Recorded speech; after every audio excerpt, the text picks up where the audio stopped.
Okay, ladies and gentlemen, thank you very much for turning up tonight, attending the Cummings Your Way live show. Cummings up for a black country-centric view of regional identity nostalgia. With your host, Dan Cummings, music maestro Martin Davis, also known as Chrome Appliance, and myself, Lee Harris. When Phil Turner, one of the organisers of the Lit Fest, approached us to do another show this year, he was a little bit concerned that being an internet-based show, video-based, we might struggle to come up with a few more live ideas, but I can assure him and yourselves that having this afternoon wrestled Dan to the ground and forced him to cut 2,000 words out of this show, that prolix is not something that is a problem for him. So time being what it is, and time pressure being what it is, I'm going to hand you straight over to Dan Cummings. Thanks, folks.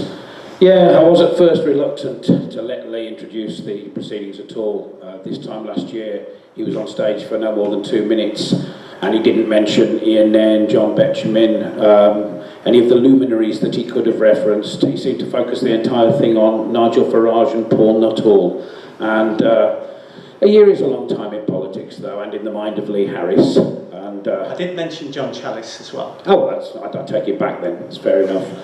John Challis was Boise in Only Fools and Horses, if you remember. I think he's playing near here soon. But a year is a long time, and things have changed a great deal. And Farage stands in his Union Jack boat, Baby Grow, at the stairgate of international affairs with his playmate Tony Blair, both of them refusing to go to bed and let their parents go out and leave them with the babysitter. It's funny to think of them having the same parents, isn't it? And as for Paul Nuttall, he seems to have vanished almost entirely from the restless eye of public consciousness. I imagine him for some reason in a high-ceilinged Liverpool pub, regaling the bored barman with tales of single-handedly dismantling the nuclear reactor at Chernobyl or liberating Berlin, perhaps. So, if the Cummings Your Way team are to be likened to anybody, then they must be likened to others. Kirk, Spock and McCoy, Clarkson, May and Hammond, Foggy, Compo and Clegg, or perhaps Matt, Luke and Craig spring to mind. I'll leave that up to you. To look at the creative process head on, though, you have to see me in the sickly gloom of a November twilight, trying to imagine this thing out of thin air into what it is tonight. And to a certain extent, all art that exposes its own mechanisms, like a cutaway drawing, like John Fowles at the end of The French Lieutenant's Woman, or Michael Caine at the start of Alfie, asking if we're all settled in so we can begin. It's all false honesty to a certain extent, but I will be as honest as I can and say that when I looked at the uncut stone that suggests its final chiselled shape to me, the word that spoke most plaintively was that of memory, because the three of us have tried to distill the essence of places over the years, but I think you don't arrive at a place with nothing. You arrive at it with a great deal of baggage from films, from conversations, from culture, popular and unpopular alike. And therefore the dimension of memory was one that I really wanted to explore. And I think it's apt, therefore, that the three of us kill two of the birds that fly in the gathering gloom over Bill's mother's with one stone, and revisit the points from the Black Country map from whence we emanate, namely Stourbridge, Moxley and Wednesfield, which is a good selection whichever way you look at it, because it's roughly the middle, top and bottom, small, very small and microscopic. So like George Arthur Bowling in George Orwell's Coming Up for Air, novel that seems to have been specifically written to provide the titular pun for the Cummings Your Way live show, 2018 Wolverhampton Lit Fest. We went back to stir the ashes and revisit the blast craters that jettisoned us into our particular and peculiar orbits.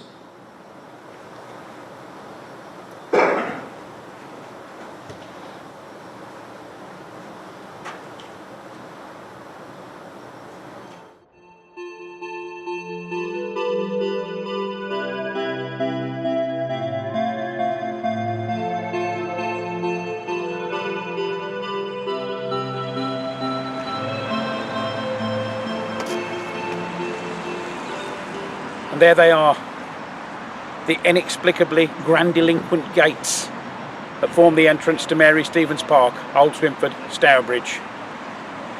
Equally inexplicably modelled on those at Buckingham Palace. The resemblance between the areas ceases abruptly at that point. Over there a little way used to be the Star and Garter pub, where I bought my first half of bitter for 28p. It was run by a woman that we called Evil Aileen. She had a beehive hairdo, tinted blue of course, horn-rimmed glasses, looked like something out of a Gary Larson cartoon. To my left used to be the dog toilet, probably still is the dog toilet, but more importantly, there's the tree where I saw Mrs. Nangle snogging Mr. Tromans when I was in Mr. Tromans' class in primary school. Scarred me for life, it did. Memories drifting through the pages of my mind. Oh, not the Carpenters, please. What's wrong with the Carpenters? Oh, they're the most depressing band in recorded musical history, if you ask me. Oh, they're not. Come on, elaborate. I want to know why exactly. They're the unacceptable sound of nostalgia, looking back, all interlaced with sort of the pain of Karen Carpenter. If you ask me, they're far more depressing than the bands that people usually say are miserable, like Radiohead and the Smiths and Joy Division and The Cure. Considerably more depressing. It's the sound of a horrible montage at the end of the 2 weeks of the World Snooker Championship. Dennis Taylor bends down in 1985 with his new glasses on, eyeing up that black. Carpenters have played over the top, and it's just too painful. I've only got one thing to say at this point. Yeah. We've been observing your Earth, and we'd like to make a contact with you. We are your friends. Proves my point, really.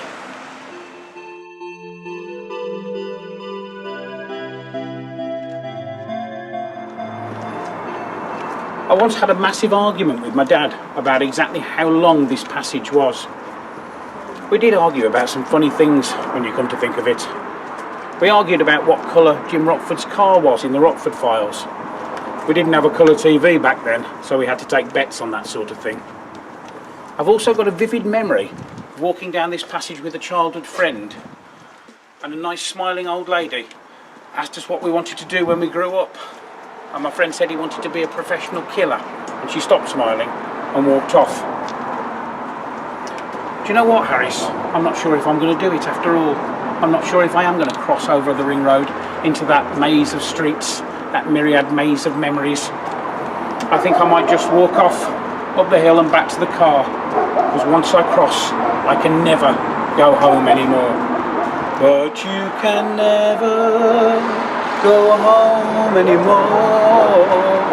I love the Shangri-Las, I do. Did you buy that record in Mark and Moody's in Stourbridge? No, I didn't. I bought it in the world famous 50p shop in Liverpool. I bought a packet of 3 Eccles cakes at the same time. It's a bit of an inconvenient ending for a short clip about Stourbridge, really. It is what it is. The Eccles cakes were nice though, not too much crust, nice and buttery.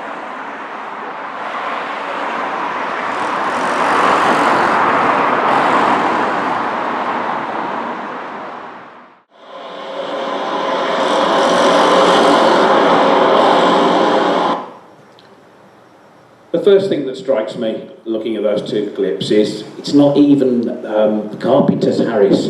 It's Elvis from the '68 comeback special memories drifting through the pages of my mind. It's one of those bits of late '60s confection that always has me running the imaginary credits of the imaginary film of my life.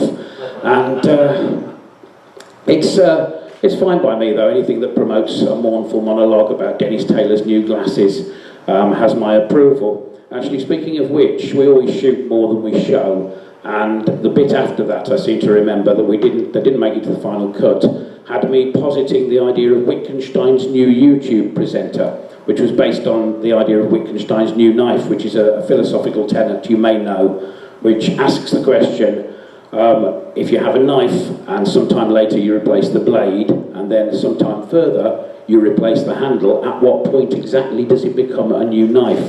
And I was playing around with these ideas because a large parts of me since this time last year have actually been replaced. But then I thought after a while I was happier to ask the following question.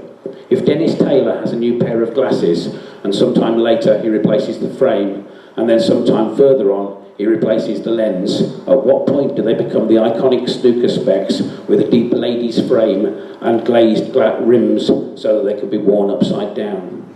The other thing that really springs to mind, whenever I see any image paused and waiting to resume when the narrator has finished, in this case me, is that I'm always reminded of that scene where Robert Carlyle throws the pint glass backwards into the crowd below in Trainspotting, a film I saw 457 yards away and 11,680 nights ago.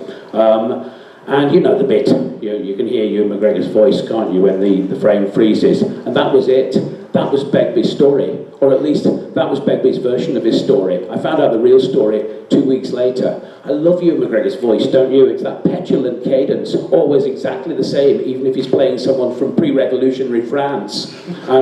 He was the voice of my in-flight entertainment package when I went to New York a few years ago, which is right and proper, but I'd love him to do some more local work, wouldn't you? That Manda Centre announcement, due to inclement weather conditions, moisture is being collected on the shopping centre floor, please take extra care, or don't, I don't care either way, you know. Having said that, I do really enjoy that rich, fruity, sale of the century voice that guy who does the Manda Centre announcement has. He's the same guy, I think, who used to do the announcements on the tram when I used to go from Wolverhampton to Bilston. The next stop is Bilston Central. And I always used to wish he would go into slightly more detail, you know. The next stop is Bilston Central. You're meeting Reenie by the clock, and your son gets out of jail on Wednesday. That kind of thing. But, you know, I digress. And in fact, I was already digressing when I digressed again, within a series of further digressions that was in itself a digression from the central narrative, which was a series of digressions anyway. So good to get that sorted out. But,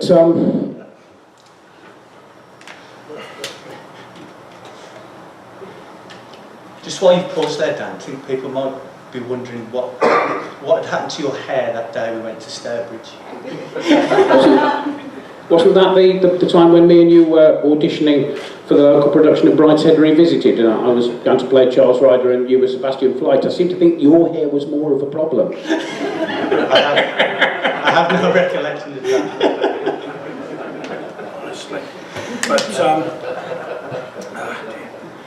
But no, you know, we didn't just begin to pause time in 1996 with Trainspotting. We've always been able to do it, haven't we? Anything like face swapping or surfing the net, we've done for years on canvas or on paper. In 1657 or thereabouts, Johann Vermeer painted a staggering painting called The Milkmaid. It's a lovely domestic scene, quietly lit with the light of a morning in Delft, as if it really was only 137,690 days ago. And there's a lot to love about it, as with all Vermeer's work, but the thing that always arrests my attention is that twisting column of milk as it leaves the jug. It's a moment caught and fixed in permanence by pure concentration and desire. And I love it when art attempts to do that. It starts 46 years before Trainspotting, even in the film world, in All About Eve, which you, me and Kurt Vonnegut know is the best film ever made. If you remember the bit where Anne Harrington leans forward to get the Sarah Siddons Award and the frame freezes to accommodate another of the cinema's most enjoyable voices, that of George Sanders playing Addison DeWitt, who was a nihilistic film critic. He was voted the ultimate Englishman in 1960, along with Lawrence Harvey and Sean Connery. They were born in St. Petersburg, Edinburgh and Helsinki in Lithuania, respectively. He had a fantastic career, both on stage and off. He played a range of cynical cads from the boom years of Hollywood, all the way through to the takeover of television. He played even Mr. Freeze, I seem to remember, in the Adam West version of Batman. He married Jar Jar Gabor, divorced her, married her identical twin sister, and he finally took his own life in a Mexican hotel, leaving a series of notes, the last of which said, "Sorry world, I am leaving you because I am bored." But that's a very reductive way to view a man, isn't it? All of his moments, all of his contradictory impulses, all the unknowable spaces in his conscious and unconscious mind, all boiled down to a handy sachet of ingredients, all of which conform to my idea of him, an idea which is in itself constructed by those very ingredients. But that is what we do, isn't it? We do it with friendship, we do it with the past, we do it with our childhood, with regional identity and regional pride and nostalgia as well. We gild the past, we beat it into shape, we remove the parts that don't fit our personal mythology, and we revise and revisit it constantly. Douglas Adams used to tell a story about when the idea for A Hitchhiker's Guide to the Galaxy came to him, lying in a field in Innsbruck, and he later said that constant retelling of the anecdote had obliterated all memory of the actual event, and we all do that too. It's as if memory is our tracing paper, I think. We gouge a thick yet imprecise line around our experiences and are left with something that resembles the whole, but devoid of all the difficult details. And again, I think that's absolutely fine.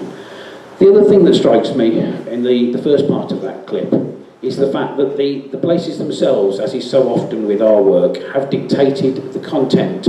Stourbridge, it seems, has announced itself straight away, unbeknown to us. Those gates, nowhere else in the Black Country would dare. I remember being bought a book back from the library by my mother about Stourbridge through the years, and there was a line on the first page that said Stourbridge had a suave patrician air.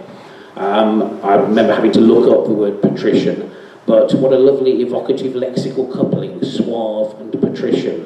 And that's because I think that Stourbridge was at one time as synonymous with glass production as Honiton was with lace and Sheffield was with steel. And glass is surely the audacious aristocrat amongst Black Country produce. And for me, the past really is another county, both in the sense that I was born in Stourbridge, Worcestershire, and the town I finally left was relocated to the West Midlands, that brand new county, and it felt like it had been relocated there as well. And it still has that duality for me. If you leave Stourbridge in the direction of Kidderminster, you'll go past a place called Norton Covert on your right-hand side, where my father helpfully told me as a child that there was a notice that said, "Do not throw stones at this notice." I used to lie in bed and think about it. It's one of those pieces of sort of Edward Lear, Rudyard Kipling circuitous nonsense that men are particularly prone to when they become fathers. His father, my grandfather, used to claim that Nelson had a wooden eye and he had a hole drilled through it so he could see. And my own children will testify, I'm afraid, to being told about a man with wooden legs and real feet on more than one occasion. But, you know, once again, I digress. It's that duality that interests me in the town. When I used to stand at the top of Love Lane on the entrance to Farlands Road where I grew up, I could sense the proximity of Worcester, however spuriously, 20 miles distant. The names, Old Swinford, Farlands, I remember being told about the old swine crossing the ford and the Farlands. Incidentally, we used to get mail, not addressed to Old Swinford, but to Old Swim Ponds. And my father was not addressed as Mr. Cummings, but Mr. C. Nuggs, which makes his name Cummy, and my name as well, unfortunately, for that matter. But it was that proximity of another place that sort of bled into it that always interested me. And I think that's why I like the flatlands of the East, Lincolnshire, Norfolk, etc. Because there you really can see from county to county and steeple to steeple and town to town, and there's an eerie fascination there. Ian Nairn and John Betjeman, two of my heroes in the same field that I attempt to work, were both constantly outraged by what they saw as the defacement of the landscape, by written words on buildings, words on the ground beneath us, sometimes 10 feet high. I personally like it. I think there's a helpful coexistence of town names in street signage. The philosopher Freddie Eyre was once asked which single thing he found most evocative of Paris, and his answer was a street sign with the word Paris on. And I can see what he means. If you leave Stourbridge on the ring road, southbound, you get signs for Wolverhampton and Dudley, but you also get signs for Bridgnorth, Bromsgrove and Kidderminster. And it seems to me that that's the exact recipe for the town, that if you put those in a blender, that is what you would get. Or perhaps, apart from perhaps one little extra ingredient, I think all towns have a binding ingredient, something that binds the mixture, which is other than that. And I'd like to think that our little films are a rambling and circumlocuitous attempt to describe that.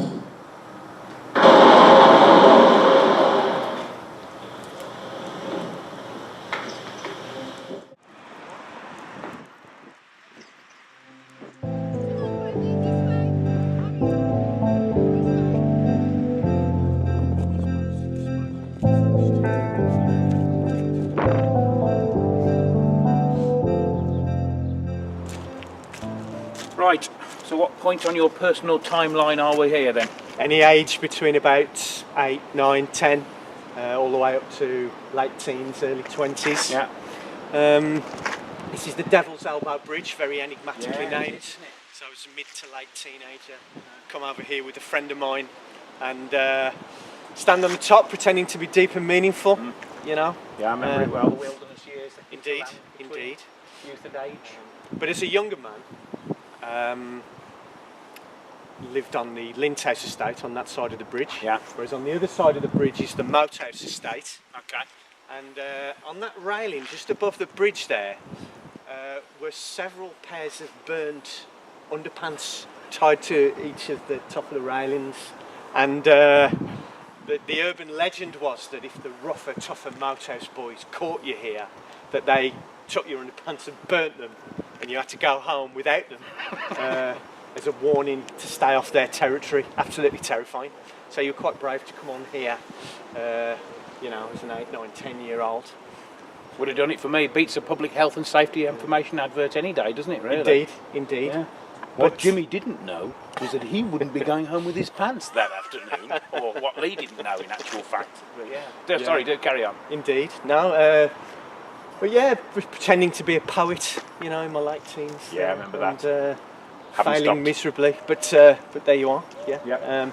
If you carry on down, on the right, you just see the back of my mum and dad's house. I grew up on the shadow of the canal, and we'll head down to the next bridge now, known as the Dump Bridge. It's all evocative stuff, isn't it? Indeed. Growing up in the Indeed. shadow of the canal. Indeed. Come on. And follow it through to Wednesfield. Yeah, come on, let's go on and see what other.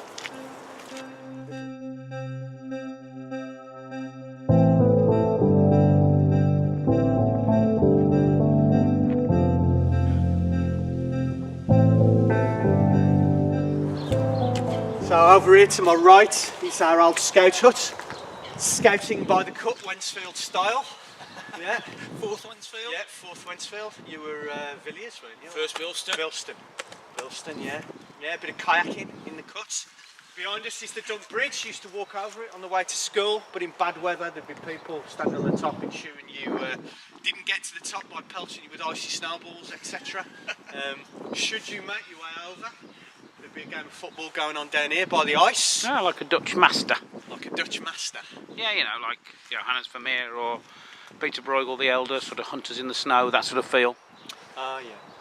You don't get that comparison made often around these parts, to be honest. Hey, you surprised me. Yeah. Carry on down here, make our way to Wednesfield, into the centre, but I don't think we'll go all the way in like yourself in Stourbridge down. Yeah. There's no going back. Yeah, there comes a point past which you cannot go. Incidentally, it's probably worth noting, or maybe not worth noting, that Martin is reminiscent of one of the Pet Shop Boys, and perhaps he's 17 this afternoon. On that note, stain of the day. Indeed.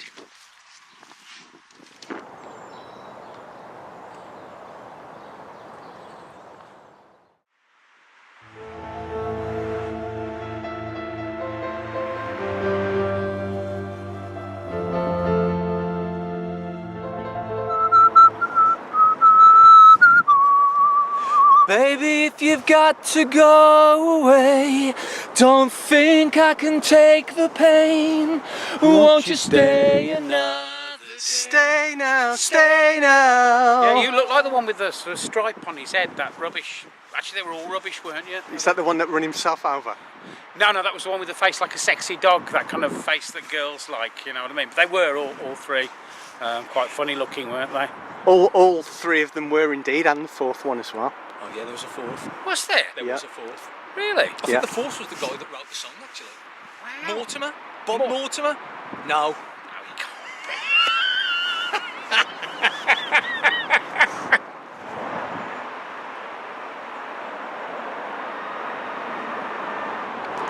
So here we are in deepest, darkest Moxley.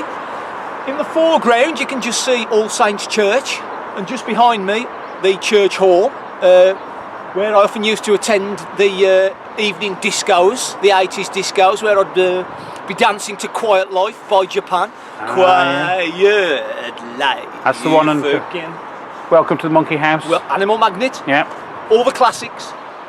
And just behind the church you can probably make out this building which used to be Mr. Krusty Bakery, which I worked at 25 years ago. Hated the place, it was horrible. It's in the book. However, it's in the book. However, I once got promoted from making bread to jamming donuts, which really was a nice promotion. You'd literally have a little jamming machine with two spikes. You'd take two donuts, push them on the spikes, pump with jam, pump, then drop the donuts in sugar. Two donuts, pump, sugar. Two donuts, pump, sugar. Well, my little trick was two donuts, pump, sugar. And I was hoping that at some point somebody unbeknown would bite into the donut and the jam would just spray all over them. So, yeah, nice little memory from Mr. Krusty over 25 years ago. Indeed, yeah, the light is reminding me of James Farquharson, the Victorian pastoral painter. He painted a lot of sheep. I don't know if you've... Bloody hell. What's up, Lee? You alright? Yeah. Is it cold? Yeah, no, fine. Yeah, there are a lot of sheep sort of coming home at twilight, that kind of thing. I assume most of you are getting that. Well, so would you fancy taking a trip to where I used to uptake my evenings as a ninja? Definitely. Who could say no to such an invitation? Let's go.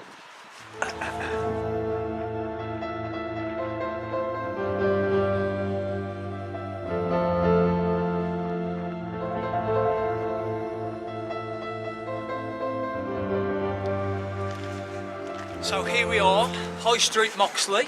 My childhood home is just over there. And I tell a story in my book, The £1 Million Drop, available on Amazon right now. I used to dress up in a ninja suit and come out at night and climb these garages. And then throw shuriken stars into these garage doors, you know, as any young child does. Oh yeah. Here we have Moko Bonk, where one day on a sunny Sunday afternoon, two drunks went walking towards the Moxley Arms, and as they passed me and my friend Jono lying on the hill listening to the classic 80s band Big Country, the one just muttered to the other, queers. And there we have Mick Biddle's house, who once I stumbled across some drunks coming from the Moxley Arms, and I was in my ninja suit, so I climbed over his gate and hid until they'd gone. That's when I literally decided to hang up the ninja suit. I thought, time to call it a day. Yeah, I had a Captain Scarlet suit, which I used for similar purposes. Shall we take the bonk, you think? Let's take a ticket. Let's take it. Yeah, come on in.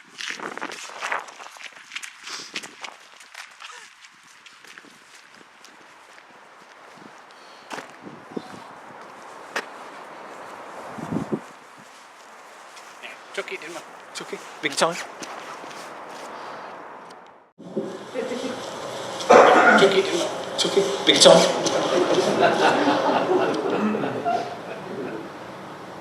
I do like the story about the jam, where you read stories in the news, don't you, about people who put glass in stuff in food, or rats in the McDonald's fryer or in KFC or something, but your aim was to sort of kill them with kindness, really, wasn't it, with a bit of extra jam. I think it's lovely. So Dan was talking earlier about Stourbridge being sort of at the southwestern edge of the Black Country conurbation. It's a little bit Worcester, it's a little bit Black Country, and then we've been to Moxley, which is somewhere in the middle, and then Wednesfield at the northeastern edge. So we've got a nice sort of spread, nice cross section of the Black Country represented between the three of us. And Dan's been talking a little bit about sort of what memory provokes and all that kind of thing. I mean, what's Moxley to you growing up? It's weird because I still don't actually know what Moxley is, if I'm completely honest. As a kid I felt I was living in a Moxley bubble, and it didn't feel like there was anything outside of that bubble really, to be honest. I don't think it gets any more working class than Moxley. The first houses built in Moxley were literally for factory workers. And if you think, I'm guessing most places in the UK will have some kind of famous story. Well, Moxley was literally famous for a few years ago. A mine shaft collapsed and literally just took 2 semi-detached houses with it, and that was kind of our famous story really. I don't recall sort of ever travelling out to Moxley that often, so it just felt literally like we were in this bubble. In fact, all my musical memories literally take me back to Moxley, so I could hear something from the 80s, say Souvenir by OMD, and it would literally take me to my brother's bedroom, you know, on a sunny summer afternoon, just looking out of the window, and yeah, we just didn't really feel attached to anywhere else, and I was always conscious of like the media perception of regional identity and how sort of they look down upon people from the Midlands. But I'm guessing, like, obviously you coming from Wednesfield, if I was brought up in Wednesfield, I'd feel kind of intrinsically connected to Wolverhampton. So I'm guessing, was that the case, or? Yeah, I think when I was younger, I always felt a bit more like a Wolverhamptonian than a Woudensfelder, really. I'm not too sure. Fantastic word, Woudensfelder. It is, yeah, Woudensfelder. I always felt it was the origin of the word Wednesfield I really like, and the fact you've got Woudensfeld, Wednesfield, Wodensday, Wednesday. It made Wednesfield feel like it might be a place of significance, which of course you grow up and realise isn't the case. That reminds me, I remember going to, Julian Cope was doing this modern antiquarian tour, you know, talking about all these prehistoric sites, and I went to get my book signed after, and it was dead interesting because when he said, "Where are you from?" and I said, "Wolverhampton." It's just amazing how he knew all the history of words and where they originated from, and he was even talking about Derek Dougan at one point, so that was, sorry I digress, but that's all. Yes, so although we were right on the South Staffordshire border, we could easily walk into the South Staffordshire villages. I just had a very urban outlook, as opposed to, I don't think I really liked the countryside or had any kind of aesthetic sense of it until I was much older. I just really felt very urban. As my scout leader used to tell me, wherever we were, scout camp up Snowdon, "You are a townie, Harris." He used to tell me that often. But yeah, I used to think as well that everywhere had to begin with a W, you know. Wednesfield bleeds into Willenhall, bleeds into Walsall. My parents are very Walsall orientated, so it felt as though all towns began with a W when I was very young. I am reminded of the third series of FV Design Pet, when the character in Mickey Startup, who's from Liverpool, says, "We thought we were working class in Liverpool, and then I went to Middlesbrough." And we did feel we were working class in Wednesfield until we went to Moxley.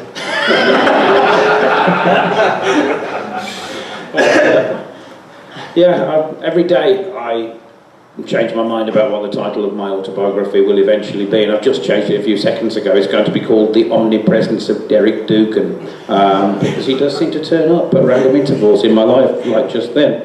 No, I think that the essence of the places does dictate the content, as we said earlier, and I think that to a large extent the seriousness as well descends inversely as you climb the Black Country in those clips, doesn't it? Stourbridge has pretensions of being something that it can't quite manage. Moxley is just completely content to be saft, and Wednesfield does the most sort of standard job of the task in hand, which is reminiscence. And reminiscence is a tricky business, I find, because the past genuinely isn't what it used to be. If you want to cast your mind back to those times before YouTube, before social media, when the past was largely visually inaccessible, it was a period at the time, of course, that we didn't realise was ending either, but ain't that always the way? And often, when you were holding forth, there was no way of checking the veracity of your recollections other than against other people's. And sometimes, if others doubted you, you doubted yourself. And over that period, several times, I broached the subject of Murrum Butch Dansinger, only to be told that I had made Murrum Butch Dansinger up. I did not make Murrum Butch Dansinger up. Murrum Butch Dansinger was a bizarre, obscure and randomly scheduled cartoon in the early days of Channel 4, 1982 and 1983. It was You can see, can't you, the multicoloured 4 splitting apart on a black background, da, da, da, da, and you can hear the pre-echo of the credits of Brookside, can't you? Just like you can always hear a pre-echo of the next song on your favourite album. And it was a very strange affair. It began by panning over rooftops, and little jaunty piano music, da, da, da, da, da, da, da, da, and it told the story, I kid you not, of a small piece of dirt with a Beatles haircut and clogs who lived under the kitchen units in a suburban house. Now most of the time he was about that size because he lived under the kitchen units in a suburban house. And then sometimes he'd be the same size as everyone else, which used to worry the bejesus out of me as a teenager. I remember one particular incident when he was hiding from his boring old cousin Rossiter. The narrator, Timothy Forder, had a voice like this, his boring old cousin Rossiter. And he was hiding from his boring old cousin Rossiter by standing in a shop doorway and looking at a sign that said fish. We've all done it, haven't we? And he was the same size as the people in the shop. And he had a next door neighbour, a little girl in a red dress, lady dye hairdo, pearl necklace, used to come round, and Murren was in love with her. And she in turn had a boyfriend called Nigel Clark, who had a sort of proto-yuppie with an open neck shirt, medallion, and a sports car that Murren loathed Nigel Clark, not the sports car. And I remember perhaps actually, it's worth mentioning that you can see why people doubted my recollections and thought I'd made it up, and also perhaps why they credited me with the invention of such a thing. It doesn't sound like Tolstoy, does it? But it was. One episode springs to mind always in certain situations, and that's when Murren was supposed to, remember he's a piece of dirt that lives under a kitchen unit, but he was supposed to get tickets to go to Paris with his next door neighbour, and he prevaricates, he procrastinates, and eventually it's too late. She comes round, she leaves in tears, and it ends with him putting the Beatles' Yesterday on a full-size turntable, and the narrator saying, Murren thought sadly as he lay in bed, if you put a thing off for long enough, eventually you no longer have to do it at all. And you know, me and my brother used to go to bed quite confused by this, I think. But he's right though, isn't he? There does come a point with recollection, nostalgia, revisiting when it's too late. It's twofold. Equally, you can only do it once. If you're going to return from whence you came and bash your head against a tree like Heathcliff, you can't do it again 2 weeks later, can't you? You can't stand and marvel at the distortions of time and what has stood quietly all through the years of your absence. Because the potency and the power of memory is like a bee sting. It sacrifices itself in the moment that it is resorted to. And I think that memory and nostalgia are exactly like that. They are, you cannot glimpse them straight on. If you do, they dissolve underneath your gaze. There's a lovely essay by the great Jonathan Meades about Woodchester Unfinished Mansion that springs to mind. Woodchester Unfinished Mansion is a Gothic fantasia in Bath Stone, nestling in the wooded valleys near Stroud. And Meades' description of it begins not by describing it, but by relating other childhood incidents. And then just as he's about to start describing the mansion, the essay stops in the middle of a sentence, thus properly evoking the sense of unfinishedness in the place. And I think that if you are going to evoke the past, you have to do that. But equally, I think like Murren Budstanson taught me, there comes a point after which you cannot do it anymore. So it's about balancing those two. If you leave the photos in the garage too long, then eventually they will be bleached by the light, congealed together in the damp of decades, and they'll no longer be accessible to you. I have a tendency to overcomplicate things. I'm aware of this. It's not really a tendency, it is my modus operandi, like cows chew grass or Paul Nuttall tells tall tales. And it takes a man like Martin Davies, I think, to shave away the superfluity of my discourse. So before I drift on a reverie about Davies's razor replacing Occam's or something like that, I'll just read you the foreword to his book that chimed very powerfully with me.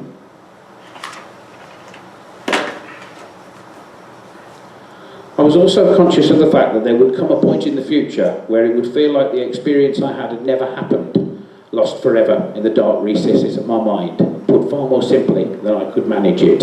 So we will all go back again, This time we'll go all the way back in and we'll revisit those little blast craters fully in our films, but the time is not yet, but soon.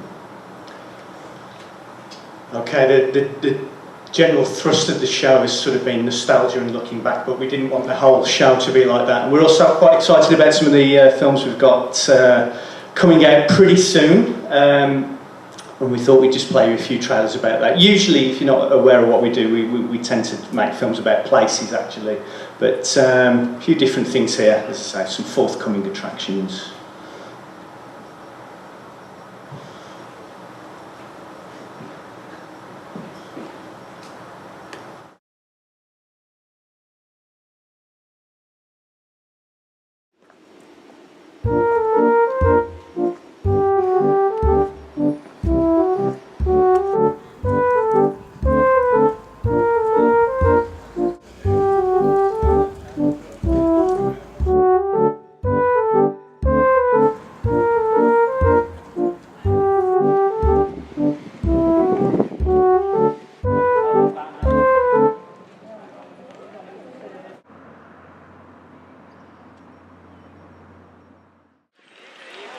Here, Dan, come here.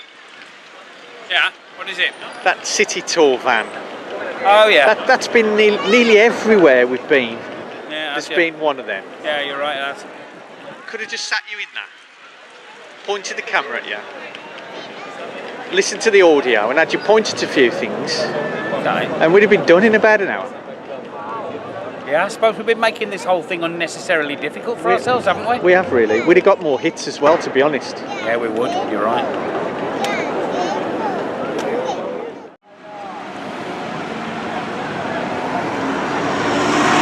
Yeah, you know, it's the same thing over and over again. You know, neoplasticists and 3-minute monologues and artists you've never heard of, and you know, you got no way of checking, have you? Whether we, I don't know. You know. Oh, all right. Are you ready for that? Right, I've just had an idea for another monologue. I was just gonna, just brilliant. Talk about Fernand I'll be Léger right with you. and Stanley Spencer. All right, Super. all right then, mate. Right on.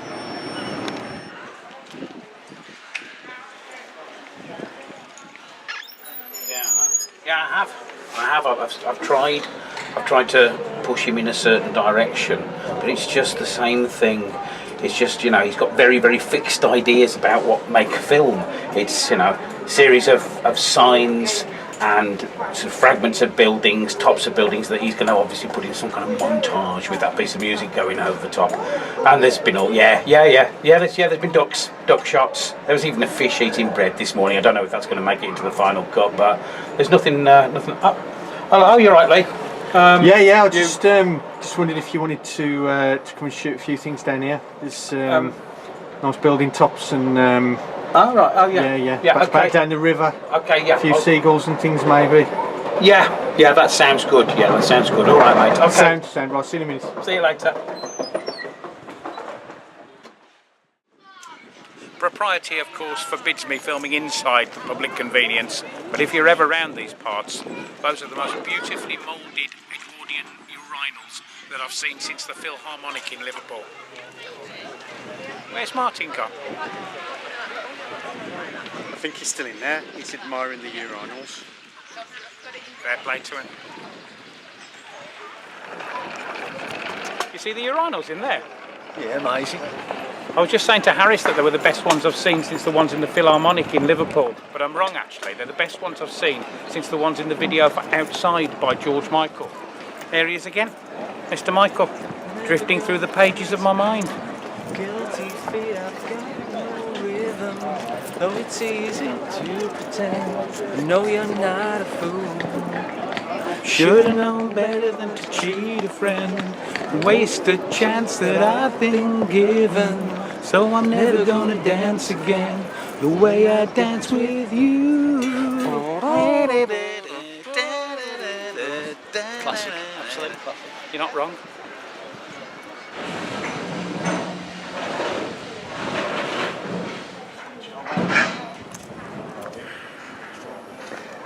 So that won the regional award for Loo of the Year, 1990. I can see why. And the man that signed the certificate, 2004 regional award for Loo of the Year, 1990, was Lee Cummings. Really?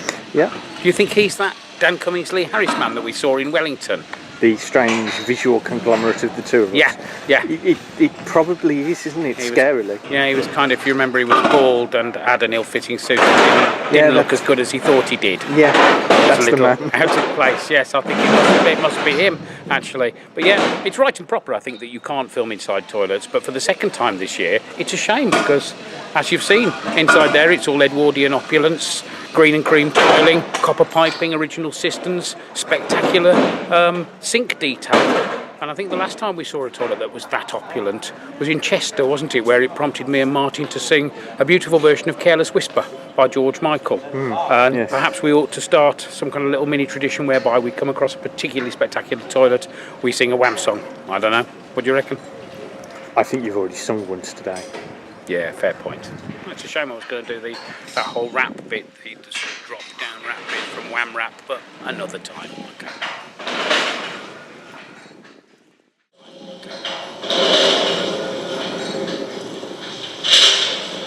You know, you said you were going to do the Wham Rap. Yeah. Were you referring to in the streets of the cars in the underground? If you listen real hard, you can hear the sound of a million people switching off for work. Well, it's Mr. Average, you're a jerk, not me. You can't hold me down, not me. Gonna fool around, gonna have some fun, look out for number one. You can dig your grave. I'm staying young. No, I mean, if you're a pub man or a club man, maybe a jet black guy or a hip hi-fi, a white cool cap with a trilby hat, maybe leather and studs is where you're at. So make the most of every day, let times time stand in your way. Give a wham, give a bam, but don't give a damn, because the benefit gang are going to pay. So reach up high and touch your soul. The boys from Wham will help you reach that goal. Going to break your mama's heart, too bad. Going to break your daddy's heart, so sad. You throw the dice, so take my advice, because I know that you're smart. Can you dig this thing? Yeah. Are you going to get down? Yeah. Say wham. Wham. Say bam. Thank you for listening, folks.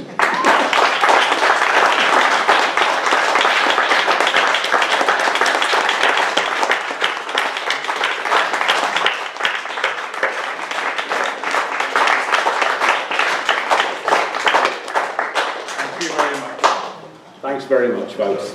Thanks, folks. If you're staying for the £1 million drop show, we'll be back on in about 5 to 10 minutes.